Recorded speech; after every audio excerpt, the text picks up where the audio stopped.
Bonjour à tous les amis, aujourd'hui on se retrouve pour une toute nouvelle vidéo sur ma chaîne YouTube, une nouvelle vidéo qui n'était pas forcément prévue au programme. Je me suis dit voilà, c'est FC Barcelone-Mallorca qui n'a pas vraiment besoin de débriefer. Ce match-là allait très certainement être une formalité pour les Catalans et malheureusement le FC Barcelone a tout simplement été tenu en échec de partout face à cette équipe de Mallorca. Comme d'habitude les amis, on est parti tout simplement pour d'abord les flops puis les tops de cette rencontre. Allez les amis, on est parti pour les flops de cette rencontre et je vais tout simplement donner 4 flops dans cette rencontre. On va tout simplement commencer par Der Stegen qui a tout simplement eu la pire note de ce match-là, impliqué tout simplement sur les deux buts avec d'abord cette erreur de relance sur le premier but. Alors est-ce que Romeu doit sentir le coup, est-ce que Romeu doit être un peu plus réveillé, doit aller chercher cette passe, je ne sais pas. Est-ce que Der Stegen doit faire un match propre aujourd'hui? Bien évidemment, il ne faut pas oublier que Der Stegen a prolongé récemment du côté du FC Barcelone jusqu'en 2028, si je ne me trompe pas. Une prolongation évidemment contre laquelle je suis absolument contre parce que ce mec-là pour moi n'a plus rien à faire du côté du FC Barcelone. Alors évidemment certains vont me dire que t'es très dur, certains vont me dire qu'il fait quand même un début de saison plutôt correct, que l'année dernière il a été très bon en étant notamment le meilleur gardien de Liga, mais pour moi ce mec-là n'est absolument pas rassurant. Dès que Der Stegen flanche, c'est toute la défense qui flanche. Dès que Der Stegen fait une erreur, c'est un drame dans cette défense du FC Barcelone. Il dégage une peur, il dégage une instabilité, il dégage une insécurité, ce gardien que je ne saurais vraiment précisément expliquer. J'ai vraiment énormément de mal avec cet individu et j'espère évidemment que le FC Barcelone va dans les prochains mois ouvrir les yeux et lui trouver tout simplement au moins un concurrent, si ce n'est un remplaçant dans les prochaines années à venir. Quoi qu'il arrive, ce match-là n'est qu'un match catastrophique de plus à ajouter dans son innombrable et dans son incroyable collection. C'est vrai qu'il les collectionne, hein, les piètres performances avec le maillot du FC Barcelone. Vraiment un très très mauvais match pour moi de la part de Der Stegen qui clairement, il a gagné et permis au Barça de gagner beaucoup de points cette saison. Mais là, on peut le dire, il a fait perdre 2 points au club catalan. Les amis, on va tout simplement enchaîner. Hein. C'est vrai que j'ai bizarrement et sans faire exprès, j'ai pris un joueur par ligne. Le gardien, un défenseur, un milieu, un attaquant. On va tout simplement enchaîner avec Íñigo Martínez, vraiment absolument pas à l'aise. Íñigo Martínez qui finit la première mi-temps en mettant un coup de pied à Baldé. Ça résume bien son match du côté du FC Barcelone ce soir. Il a presque plus joué contre son équipe que pour son équipe. D'ailleurs, hein, c'est quand même assez marrant parce que Xavi va évidemment sentir qu'Íñigo Martínez n'est absolument pas dans son match et va tout simplement le faire sortir. Alors est-ce qu'il est trop court? Est-ce que c'est son vrai niveau? Je ne sais pas, je pense que c'est quand même un bon défenseur Íñigo Martínez. Il connaît la Liga, il connaît le championnat espagnol, c'est un joueur d'expérience, mais clairement aujourd'hui ça n'aurait pas été une énorme réussite, presque mauvais on peut le dire, hein, vraiment mauvais pour moi Íñigo Martínez. On va tout simplement enchaîner avec 2 autres Espagnols, Romeu au milieu de terrain.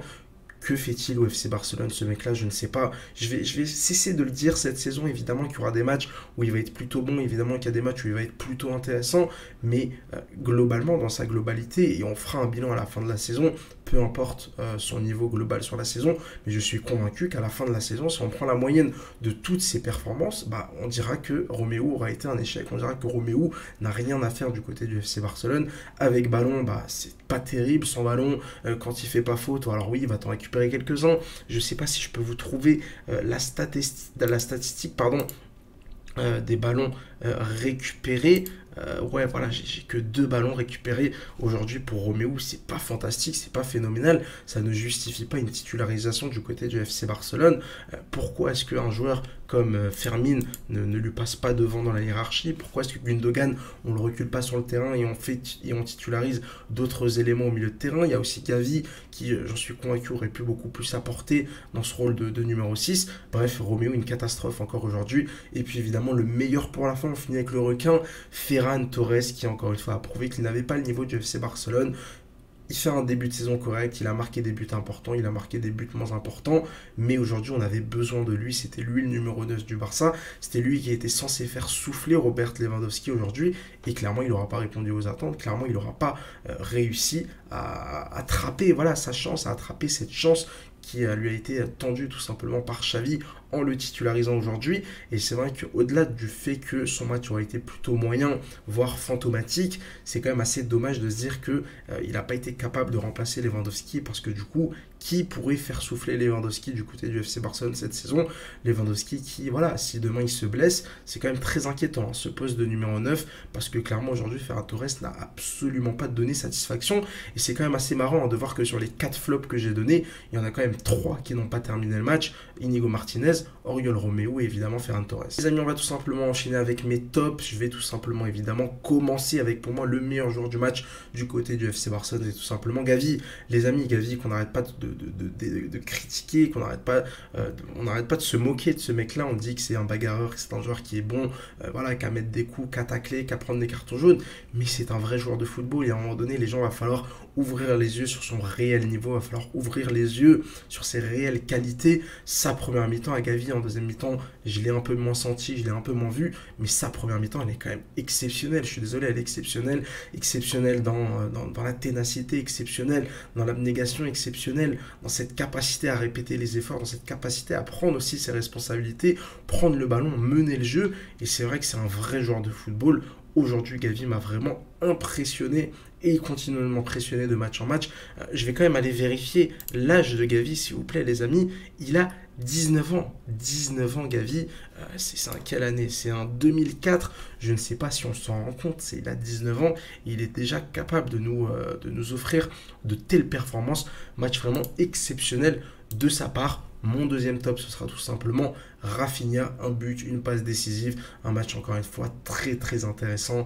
Déjà même avant l'égalisation de Rafinha, avant ce magnifique but, cette magnifique frappe de l'extérieur de la surface, c'était déjà le joueur offensif le plus en vue. Il provoque, il provoque, il provoque. Alors évidemment, ce genre de joueurs-là ne peuvent pas toujours réussir tous leurs gestes techniques. Il va être parfois sujet à bah voilà, il va rater, il y a des moments où il va rater, il y a des moments où il va pas réussir à passer son vis-à-vis, mais clairement aujourd'hui il a été superbe forme. Comme Gavi, malheureusement, j'ai trouvé qu'il a un peu baissé le pied en fin de match avec les entrants, etc. Il a eu un peu moins d'importance sur la fin de la rencontre. Un but, une passe décisive. Écoutez, il n'y a pas grand chose à redire sur son match, vraiment Rafinha, très très fort. On va tout simplement finir avec l'entrée de Lamine Yamal. Je parlais évidemment de Gavi, 19 ans, exceptionnel. Que dire de Yamal, que dire de cette pépite, que dire de ce crack qui a failli obtenir un penalty. C'est dommage, il la joue pas bien Yamal, hein, parce qu'évidemment, pour moi, il n'y a pas faute parce qu'il ne le touche pas vraiment, mais si Yamal avait attendu peut-être une seconde de plus avant de tomber par terre, le défenseur de Mallorca l'aurait tout simplement fauché, et là le pénalty aurait été absolument indiscutable. Il a anticipé la faute, il a anticipé le tacle, il s'est jeté par terre trop rapidement. C'est peut-être un peu le tournant du match. Peut-être que si l'arbitre avait sifflé le pénalty, le Barça aurait réduit le score, aurait égalisé, pardon, et aurait très certainement gagné ce match-là avec un peu plus de temps derrière pour aller chercher le troisième but. Mais quand même, voilà, son entrée, elle est phénoménale, son entrée, elle est déroutante vraiment pour les défenseurs adverses. Un joueur pépite, un joueur exceptionnel qui, encore une fois, je vous le rappelle, il a quel âge? Parce que lui aussi, on va vérifier. C'est vrai qu'on a quand même toujours un peu du mal à en croire nos yeux quand on voit l'âge de Lamine Yamal. Hop, 16 ans. Voilà, 16 ans, c'est n'importe quoi. Évidemment, ce match nul n'est pas une catastrophe pour le FC Barcelone, mais quand même, t'affrontes Mallorca, t'affrontes une équipe qui est en grosse difficulté en ce début de saison en Liga. T'as le Real qui venait de perdre face à l'Atlético, le Real qui peut déjà te repasser devant. C'est des points un peu perdus bêtement. Getafe, tu perds 2 points, là, Mallorca, tu perds 2 points. Faudra voir évidemment en fin de saison si tu vas pas le regretter. Il y a aussi évidemment cette non-solidité, hein, cette porosité défensive. Tu prends encore 2 buts comme face au Celta ce week-end, c'est pas normal, il va falloir vite régler les problèmes défensifs, la défense qui était évidemment le point fort du FC Barcelone la saison dernière. Et c'est vrai que c'est quand même assez bizarre, assez paradoxal ce début de saison du Barça. Quand la défense est plutôt bonne en début de saison, l'attaque est vraiment très moyenne, voire mauvaise. Et à l'inverse, depuis 2-3 semaines, l'attaque a vraiment réussi à step up. L'attaque est devenue tout simplement le point fort du Barça avec l'ajout de Cancelo, l'ajout de Félix, le réveil de Rafinha, l'apparition miracle de Lamine Yamal, etc. A contrario, la défense a quand même largement chuté, je trouve.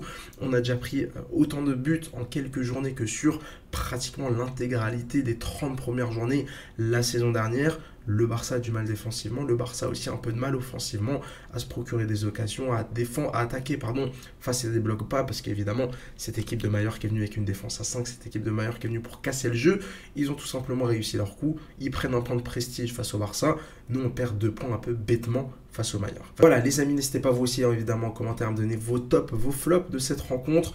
Voilà, j'ai donné les miens, on se retrouve évidemment très rapidement pour une prochaine vidéo. D'ici là évidemment n'hésitez pas à mettre un petit like et à vous abonner pour ne pas louper les prochaines. Allez, ciao ciao les amis.